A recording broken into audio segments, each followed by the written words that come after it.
பிரியமானவர்களே, இந்த நாளுக்கென்று தேவன் இருக்கின்ற ஜீவ வார்த்தை 2 ராஜாக்களின் புஸ்தகம் 3வது அதிகாரம் 17வது வசனம். நீங்கள் காற்றையும் காண மாட்டீர்கள், மழையையும் காண மாட்டீர்கள், ஆனாலும் இந்த பள்ளத்தாக்கு தண்ணீரால் நிரப்பப்படும் என்று கர்த்தர் சொல்லுகின்றார். எனக்கு அருமையான சகோதர சகோதரிகளே, இன்றைய நாளில் கர்த்தர் நீங்கள் எதிர்பாராத இடத்திலிருந்து பெரிய நன்மைகளை பெற்றுத் தருகின்ற நாளாய் வாக்கு பண்ணி உள்ளார். இன்றைக்கும் அநேகர் பல காரியங்களுக்காக எதிர்பார்ப்புடன் நிச்சயமாக ஒரு வழி திறக்கும் என்ற நம்பிக்கையுடன் காத்து கொண்டு இருப்பீர்கள்.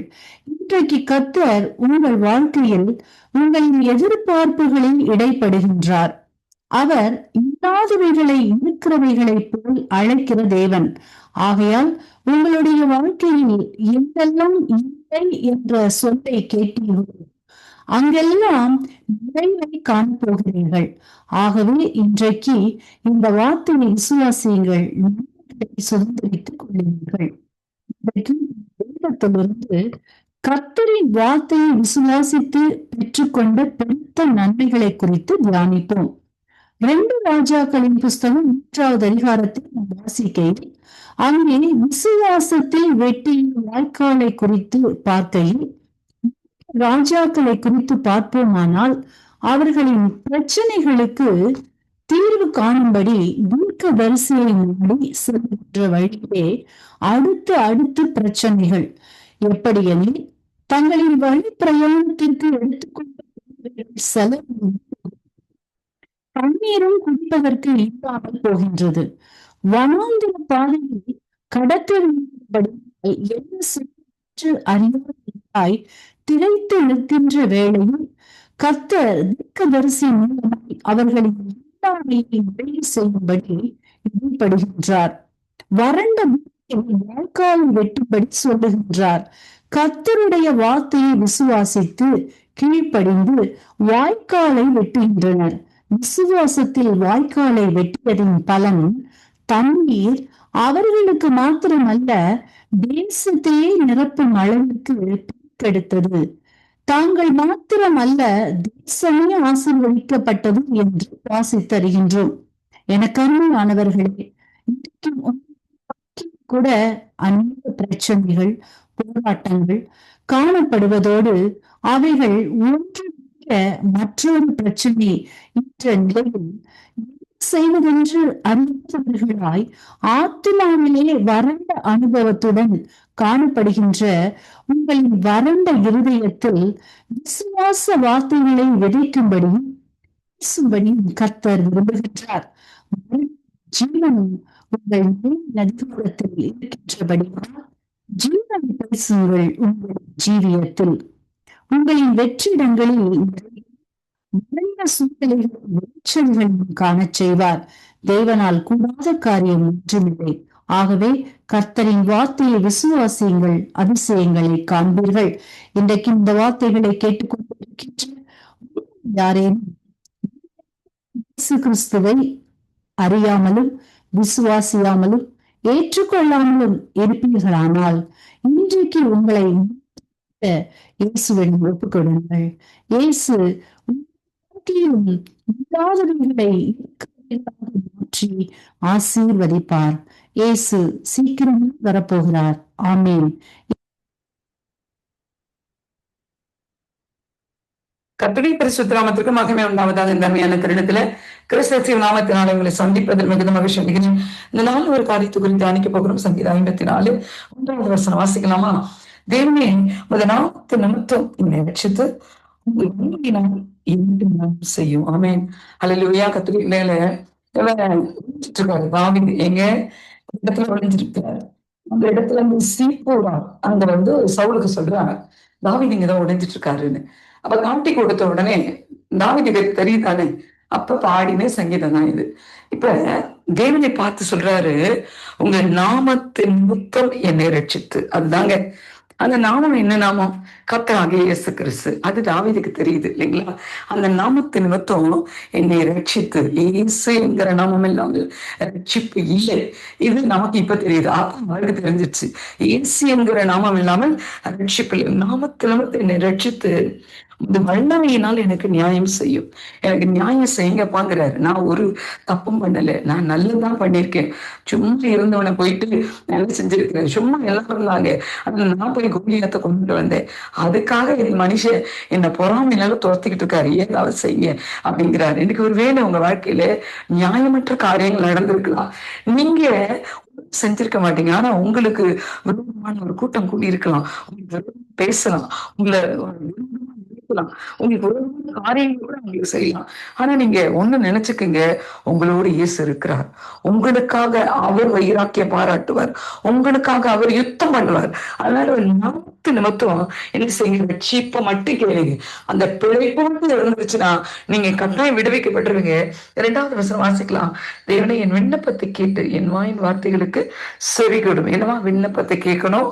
வாயின் வார்த்தை அப்படின்னா என்னங்க?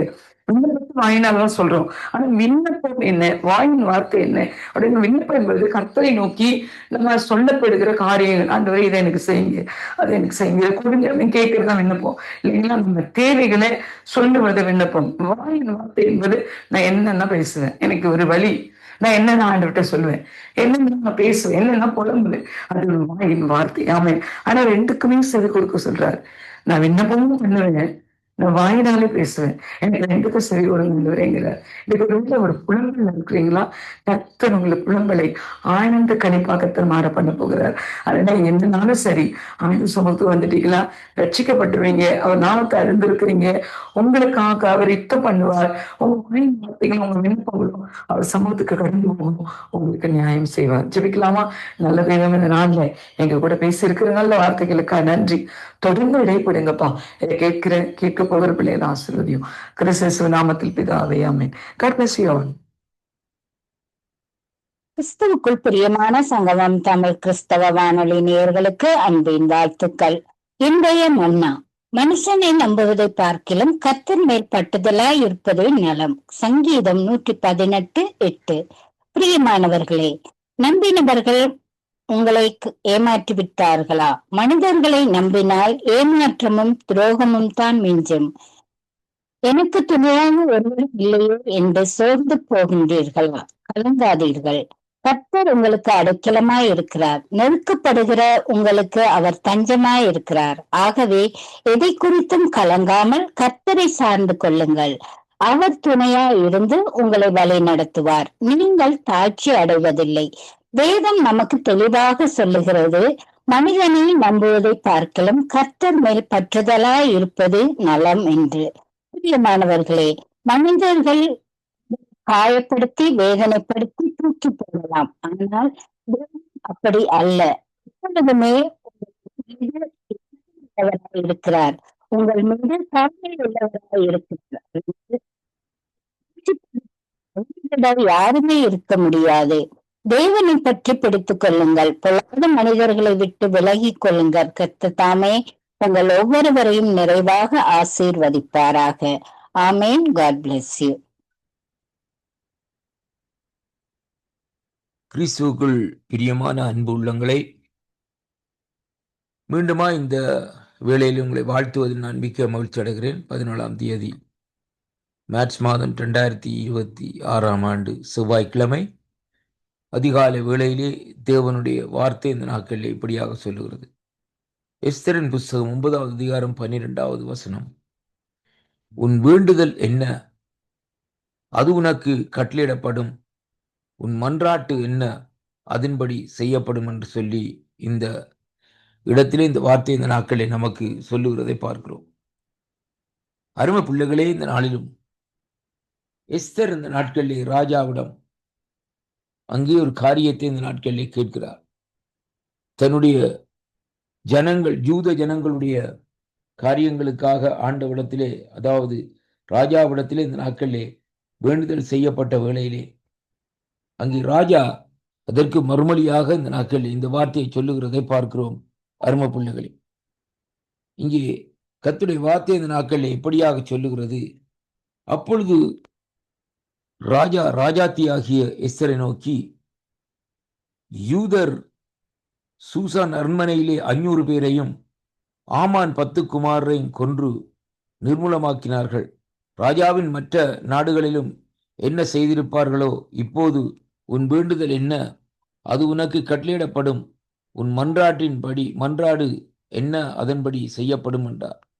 அப்பொழுது எஸ்தர், ராஜாவுக்கு சித்தமானால் இன்றைய தினம் கட்டளையிட்டபடியே சூசானில் இருக்கிற யூதர் நாளைய தினம் செய்யவும், ஆமான் 10 குமாரன் உடலையும் தூக்குமரத்திலே தூக்கி போடவும் உத்தரவு வேண்டும் என்று சொல்லி இந்த நாட்களில் இந்த வார்த்தை சொல்லுகிறதை பார்க்கிறோம்.